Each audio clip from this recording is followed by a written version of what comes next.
Yus Yunus, sopir truk asal Polewali Mandar, Sulawesi Barat, tewas diamuk massa di hadapan polisi bersenjata Minggu 23 Februari 2020.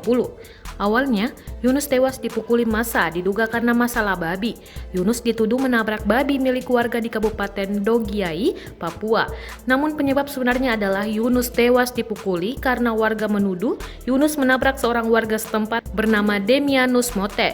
Kapolda Papua Irjen Paulus Waterpau menyampaikan fakta yang terjadi di lapangan. Saat itu, Demianus yang mengendarai sepeda motor melaju dengan kecepatan tinggi dari arah Dogiai menuju distrik Kamu Utara dan kemudian menabrak babi.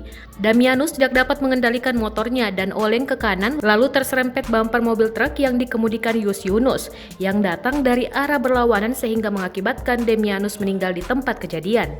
Dari hasil olah TKP menunjukkan bahwa masing-masing kendaraan dalam kecepatan tinggi dan berupaya saling menghindar.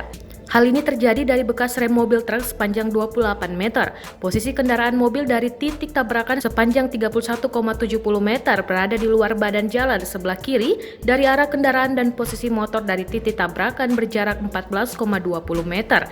Saat polisi tiba di lokasi kejadian, massa sudah menutup jalan dan kendaraan aparat terpaksa harus melewati rumput-rumput. Waterpau mengaku petugas berupaya untuk melindungi sopir truk tersebut.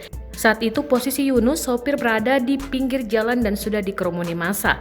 Tembakan peringatan yang dikeluarkan polisi rupanya tidak membuat massa membubarkan diri dan suasana justru menjadi semakin panas. Setelah sopir truk dikeroyok hingga terjatuh kemudian massa membubarkan diri.